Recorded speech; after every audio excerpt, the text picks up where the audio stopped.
الحمدللہ رب العالمین نحمدہ ونصلی علی رسولہ کریم اما بعد فاعوذ باللہ من الشیطان الرجیم بسم اللہ الرحمن الرحیم ومن دونہما جنتان فبأی آلاء ربکما تکذبان مدہامتان فبأی آلاء ربکما تکذبان فیہما عینان نضاختان فبأی آلاء ربکما تکذبان فیہما فاکہۃ ونخل والرمان فبأی آلاء ربکما تکذبان صدق اللہ العظیم۔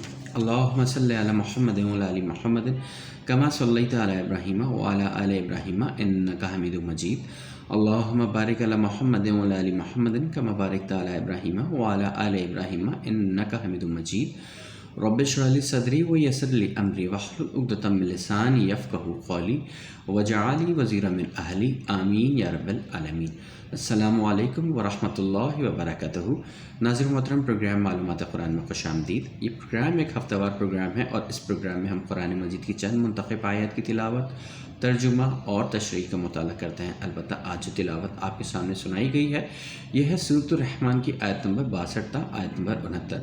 جی ہاں، ہم سلسلے وار قرآن حکیم کی سورۃ الرحمن کا مطالعہ کر رہے ہیں اور آج انشاءاللہ تعالی ہم آیت نمبر 62 تا آیت نمبر 69 تک کا مطالعہ کریں گے۔ ناظرین محترم، قرآن حکیم کے خاص اسلوب کے مطابق پچھلی آیات میں ان حوروں کے اعلیٰ اوصاف بیان ہوئے تھے کہ ان کی نظریں جھکی ہوئی ہوں گی اور وہ شرم و حیا والی ہوں گی۔ اس کے بعد اب ان کے حسن اور زیبائش کے متعلق بیان ہے کہ وہ ایسی ہوں گی جیسے لال اور ہیرے ہوں گے۔ ان کے حسن کی اصل کیفیت تو اللہ ہی جانتا ہے، لیکن یاقوت اور مرجان کی مثال سے اندازہ لگایا جا سکتا ہے کہ ان کے چہرے سرخ اور سفید ہوں گے اور موتیوں کی طرح چمکتے اور دمکتے ہوں گے۔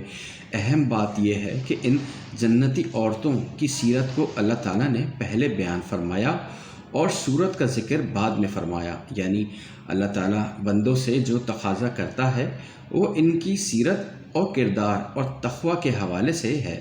قرآن حکیم میں اللہ سبحانہ تعالیٰ نے ارشاد فرمایا، ان اکرمکم عند اللہ اتقاکم۔ یہ ہے سورۃ الحجرات کی آیت نمبر 13۔ اس میں ذکر کیا گیا یقیناً تم میں سب سے زیادہ باعزت اللہ کے ہاں وہ ہے جو تم میں سب سے بڑھ کر متقی ہو، یعنی سب سے زیادہ تقویٰ کرنے والا ہو۔ پھر آگے ارشاد فرمایا تھا کہ بھلائی کا بدلہ بھلائی کے سوا کچھ اور بھی نہیں ہو سکتا، یعنی حل جزاء الاحسان الا الاحسان، یعنی دنیا میں جو بندہ نیک عمل اللہ کی رضا کے لیے کرتا ہے تو اس کا صلہ اللہ کے ہاں محفوظ ہے۔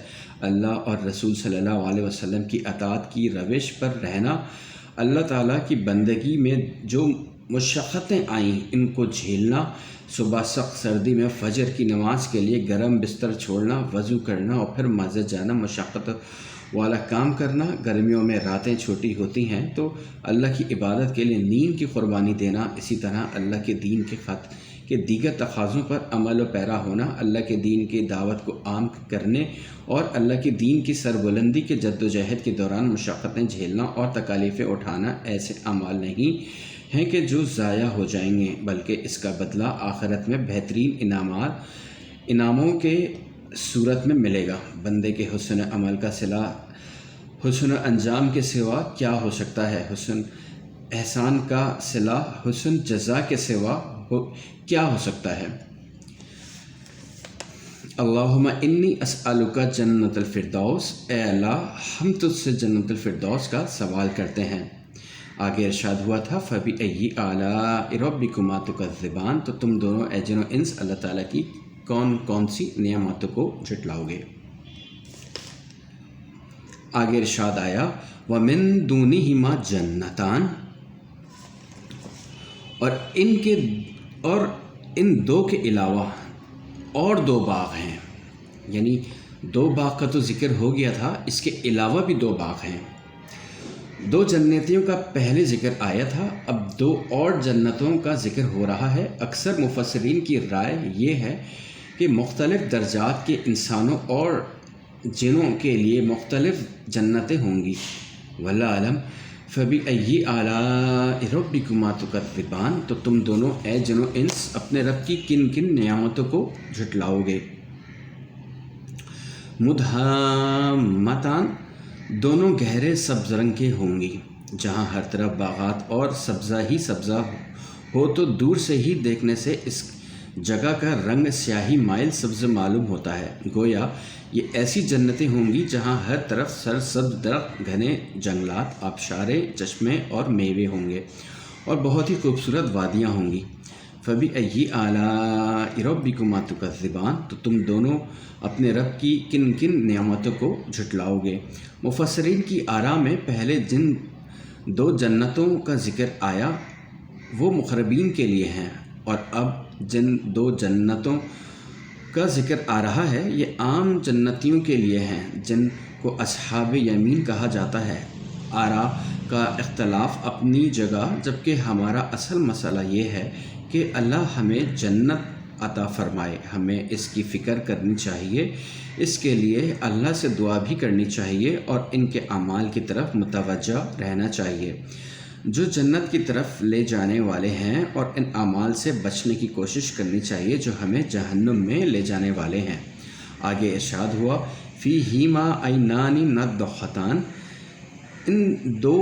ان میں دو چشمے ہوں گے ابلتے ہوئے۔ ان ابلتے ہوئے چشموں کی اصل کیفیت کا حال اللہ کو ہی معلوم ہے۔ جنت کی جو بھی نظارے قرآن میں بیان ہوئے ہیں، مثلا درختوں کا بیان، پھلوں کا بیان، آبشاروں اور چشموں کا بیان، یہ پاکیزہ شراب، غالیچوں اور تکیوں کا بیان، یہ سب وہ چیزیں ہیں جن سے ہم واقف ہیں، اور ان کا بیان ہماری ترغیب و تشویق کے لیے ہے، ورنہ جنت کی نعمتوں کا تصور ہم اس دنیا میں نہیں کر سکتے۔ بخاری شریف میں حدیث ہے کہ اس کا ترجمہ اللہ تعالیٰ ارشاد فرماتا ہے، میں نے اپنے صالح بندے کے لیے جنت میں وہ کچھ تیار کر رکھا ہے جو نہ کسی آنکھ نے دیکھا، نہ کسی کان نے سنا، اور نہ کسی انسان کے دل میں اس کا گمان ہی گزرا۔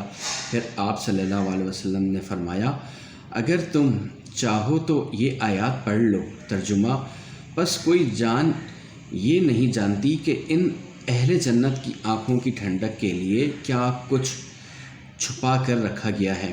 آگے فرمایا فبأي آلاء ربكما تكذبان، تو تم دونوں اے جن و انس اپنے رب کی کن کن نعمتوں کو جھٹلاؤ گے۔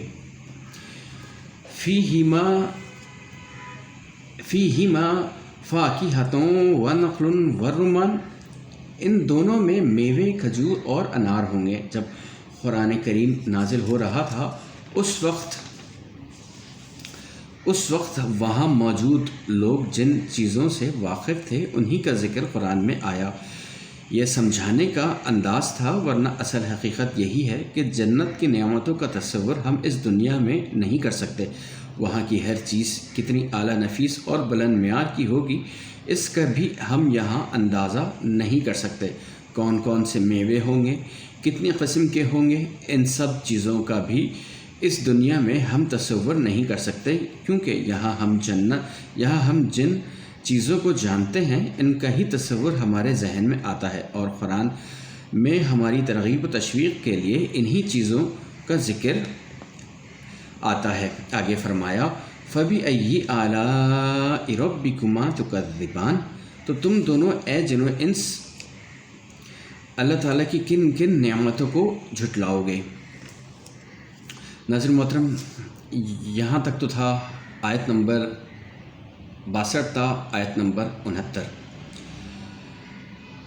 انشاءاللہ تعالیٰ میری دعا ہے آپ لوگوں کے لیے، میری دعا ہے میرے لیے، آپ کے گھر والوں کے لیے، میرے گھر والوں کے لیے، اللہ تعالیٰ مجھے اور آپ کو، میرا اور آپ کے گھر والوں کے، میرے تمام رشتہ داروں کو قرآن مجید کے تمام تر بتائے ہوئے راستوں پر عمل کرنے کی توفیق عطا فرمائے، اس کو سمجھنے کی توفیق عطا فرمائے، اور دعا ہے اللہ تعالیٰ ہمارے لیے جنتیں عطا فرمائے، آمین یا رب العالمین۔ دعا کرتا ہوں آپ سب کے لیے، اور آپ سب لوگوں سے بھی درخواست ہے کہ آپ سب لوگ بھی ہمارے لیے دعا کیجیے اور قرآن مجید کو مضبوطی سے تھام لیجیے۔ انشاءاللہ تعالی ملاقات کریں گے اگلے ہفتے. جب تک کے لیے اجازت دیجیے. وآخر دعوانا ان الحمد للہ رب العالمین. السلام علیکم ورحمۃ اللہ وبرکاتہ.